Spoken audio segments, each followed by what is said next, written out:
Hi everybody, I'm Mike Garska with SuccessToolChest.com and FindAMentor.com. Welcome to November 22nd's Help Me Communicate, where I help you become a better communicator. Today we're going to talk about how to say no to a request for a raise. If you're a manager and somebody's asked for a raise and you need to say no, how do you do that without making it personal? Let me give you a few steps to do that.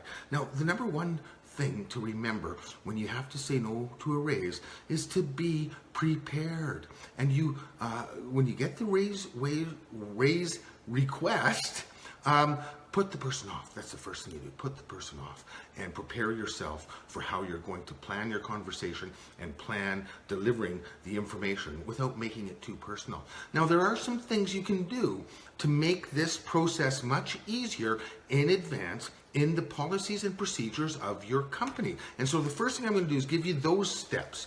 Now, number one, we want you to make performance reviews and wage reviews separate. Everybody deserves a performance review about once a year. Now, some companies with the longer term employees, people that have been there 5, 10 years or longer, they're only doing performance reviews every 3 to 5 years because they think that if somebody's been with my company for 5 years, then they know their position and they're doing well at it. Now, if you're giving somebody a promotion or something like that and they've been a long-term employee, then that 3 to 5 year performance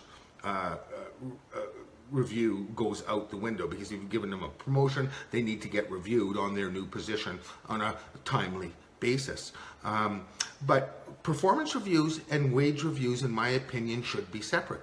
Now, I firmly believe that businesses should pay at or above industry standard for each position in their company. So know the industry standards for pay levels for each position in your company. That's pre-preparation, and it's critical. You can just simply Google the position, your geographical area, and the pay scales. And when I do that in Alberta, here in Edmonton, I typically find 2 or 3 websites that give me industry standard for the different types of position in our province. So research that and check to make sure that they're in alignment, and mostly they are. And typically when you're researching wage levels or industry standards for pay levels, you'll see that they will post a low, a mid, and a high, and a median, what the average is. So know that information. Have it in a file for each position in your company. The other thing you can do to prepare for wage review requests is to have detailed job descriptions with duties and responsibilities for each position in your company. That's critical. Have those and make sure each employee in those positions knows the full list of duties and responsibilities. Another good thing to do for operating your business is to have different levels of pay for each position in your company. Even if you only have one person, I strongly recommend having a level 1 and 2 or a level 1, 2, and 3 rate of pay for the same positions. For a new person, they get the level 1 pay. When somebody gets to, and have a list of what each level of pay deserves. What duties and responsibilities is level 1 of this position pay? What duties and responsibilities are you required to have to make it to level 2 of this position? And what duties and responsibilities and attitudes do you need to have in place to get to level 3 of this position? Let me give you an example. Construction company. One of the companies I work with, they have 5 levels of pay for laborers. And labor 1, they have to be able to do these things, have these tools, and maintain these attitudes. Level 2 is these skills, these tools, these attitudes. Level 3, and so on and so forth. They do the same thing for carpenters. Even a journeyman carpenter, they have level 1, level 2, and level 3. And they know that there's a range of about $5 to $6 for what carpenters are paid in our province. Level 1 carpenters, new carpenters with them, that just do carpentry, get this level of pay. They're a journeyman carpenter, they just do carpentry, they get this level of pay. As they take on more responsibilities, they lead a small crew, or they train some people, they get level 2. As they become a really proficient, extremely well-skilled carpenter, their speed's up there, they're able to work with all different types of people, they're able to take the whole crew to a next level, they get level 3 carpenter, and then level 4 would be a foreman, level 5 would be a superintendent. But they have detailed descriptions of what each position commands for attitude, for skills, for tools. in each position. You can do the same thing for any position in your company. You just have to put some thought into it. If you're a little bit confused, mastermind it with other leaders in your company, mastermind it with an outside consultant, do whatever you need to do to get those different levels of pay. Even if you only have the one position, when they start, they get this pay. When they get good at this, they get this pay. When they get good at this and this and this, and they have a good attitude, they get this level of pay. And make sure that you describe what a good attitude is, because hitting on all those attitude descriptions for what a good attitude is would constitute that highest level of pay. So having the different levels of pay is really, really important. Having detailed job descriptions is really, really important. Knowing what industry standard is really, really important. If you have all this information prepared, it makes it much easier to have those difficult discussions with people that either deserve or don't deserve a raise. The second thing to do is to have a form for a wage request. Like I said, keep wage and performance reviews separate. A wage request or wage review request form is a really good thing to have. So if somebody feels that they truly deserve a raise, and even when you're doing the performance review, you can state, this is not a wage review. We want to know how you think you're being paid, but if you think you deserve a wage, that is handled separately from performance reviews. Here's the form. And on your form, here's what I would recommend. Having about at least 5 items on the form, 5 questions that they can answer, fill out in the form, and then give it to their supervisor when they're requesting the wage review. And on that form, just keep it simple. What's your current level of pay? What do you want your level of pay to be? Why do you think you deserve a raise? What is your current job description? Make sure they understand their current job description. And what extra things are you willing to do to get to the next level of pay? Put those 5 questions on your wage review form. It's good information to get when somebody's asking for a wage. And when you get that wage review form presented to you, the first thing you do is put the person off until you have time to review the request. So you put them off for a day or 2 or a week, but try to make the response within a week. Keep it somewhat timely. If somebody's out of town that you need to get approval for, even if you don't need approval, sometimes it's a good idea to give that, just to give yourself that extra little bit of time. If you're super busy or something, I need to get this approved by so-and-so and they're out of town, or whatever the excuse is. But put them off so that you have time to review the request, prepare your conversation, and not make it so personal. If you have your job descriptions in place, your attitude descriptions in place, your different levels of pay for the different positions in place, do you know what the industry standards are for level of pay? If you have all of that information and you have your employees' last performance reviews, if you have all that information, it makes it easier to plan your conversation. So get all that information together and prepare your conversation. Have your industry standards, have your duties and responsibilities, have your level 1, 2, and 3 descriptions, have that information, have the performance reviews, gather all that information. Now, the next step is to write down, and again, you're preparing for this conversation, write down what your thoughts are when you got that wage request. What did you think? I'm going to take you through the human interaction process, because whenever we're communicating in a crucial conversation, we want to use the human interaction process as our guideline. And that is, we sense, we think, we feel. Out of the sense, thought, and feeling, we get an intention, and then we choose our action. Here, our sense was that we got a wage review request. Our thought is we want to analyze this. Our feeling is I want to be sure. I got to be sure. I'm going to get confident about presenting this information. And my intention is to be fair to the employee and to the company and to myself. And so to do all of that, my action is to prepare my conversation. So I'm going to gather all my information. I'm going to write down what my thoughts were when I got the wage review request. I'm going to write down what my thoughts were after I analyzed my information in consideration of this wage review request. I'm going to write down, the next thing to do, you write down all your thoughts. Here's what I thought when you first gave it to me. Here's what I thought after I did my analysis. And here's how I feel. I feel frustrated that you're asking for a wage review, or I feel disappointed that you haven't met the items on this list to get to that next level of pay, or I feel frustrated because my hands are tied, we're in a tight economy, and there's no wage increases.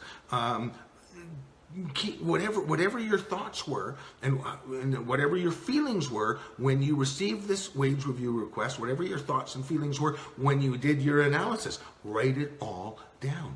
Write down what your intentions are. My intentions are to pay fairly. My intentions are to help you get to that next level of pay, so that you and guide you what you need to do to get to that next level of pay. My objectives, my intentions are to keep things fair for the company so the company stays profitable, so we all have a job. Write down all your intentions, and that is your preparation. So now you're prepared. You've got all your information with you. Now you have your conversation. Now you go into your conversation. So you set the meeting up. You go into the meeting. You bring in all your information. You got your industry standard information for pay levels. You've got your duties and responsibilities lists. You've got your level 1, 2, and 3 guidelines for different levels of pay. You've got your wage request review form. You've got a copy of the employee's past performance reviews. You've got a list of what all your thoughts were around this. You've got a list of your feelings. You've got a list of your intentions. Now you start the conversation and you simply say, now I've got all of this information with me. Here's my thoughts when you requested the wage raise. Here's my thoughts after doing my analysis. Here's how I felt when you requested the wage review. Here's how I felt after doing my analysis. My intentions are to pay fairly, to help you get to that next level of pay, to make sure that the company is doing well. Now, there's a few things to consider here that I'm going to back up a little bit. Number one, if somebody's at that top level of pay, we have to be willing to say you're at the top level of pay for this position. All you're going to get is your cost of living, annual cost of living increases. And I do strongly recommend to having a annual cost of living adjustment for every position in the company. And that's only 1.5% or 2% every year. But people deserve that cost of living increase, and you should be passing that on to your clients. Costs of operating businesses go up, costs of wages go up, cost of trucking goes up, cost of whatever goes up. And so you need to make those adjustments and adjust your pricing to your customers by 1.5% or 2% a year so that you can be fair to your employees and make sure that they are maintaining their standard of living for their skill level and their level of pay and their duties and responsibilities. So on that note, if somebody gets to that top level of pay, remember, the number one rule in negotiations is to have my bottom line and be willing to walk away if I don't get what I want. So in this case, my bottom line is there's no raise, which means I need to be willing to walk away, allow this person to quit or move to another position, and be willing to replace that job. So that's the bottom line. When I'm not giving a raise to somebody, I got to be willing to let them walk away, quit their job, and then replace them. Having said that, we start the conversation. We don't tell them that information. We simply state all our facts. Here's the industry standards. Here's the levels of pay that we pay, and here's what you got to do to be at each level of pay. Here's where you're at. Here's your performance reviews. Here's what I think.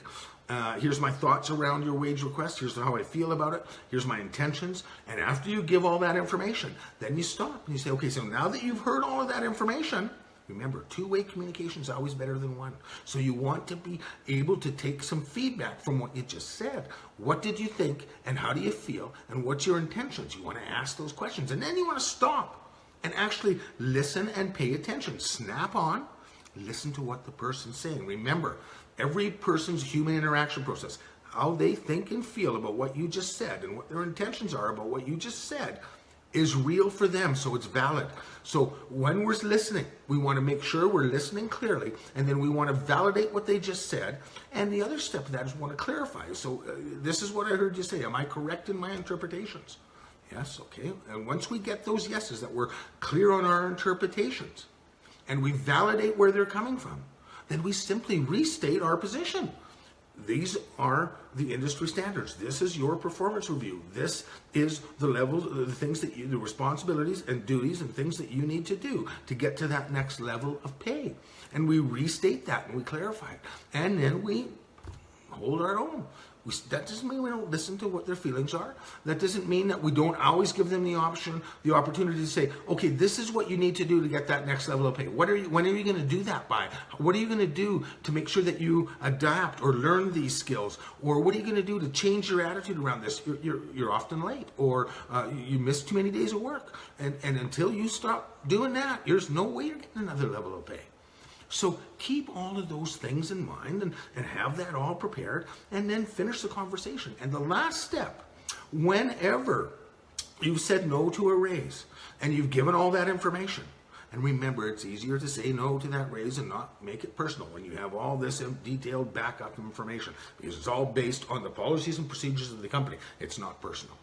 And so prepare your company to have those policies and procedures in place so that when you say no to a raise, it isn't personal, and that the employee has the opportunity to make changes, whether that's in an attitude or in developing skills, so they can get to that next level of pay. If they're at the top level of pay, be prepared to replace them with somebody else if you can't pay any more than the top of the industry standard in that position. I hope you enjoyed today. I hope you got something out of that. Prepare your policies and procedures so it's easy to say no. Plan your conversations. Have all your backed up information. Know what the employee needs to do to get to that next level of pay. And if you follow that process, you will reduce your staff turnover when people think they're not being paid fairly. You will manage the expectations of the employee, and you will have the opportunity to motivate that employee to take them to the next level so that your company is better off.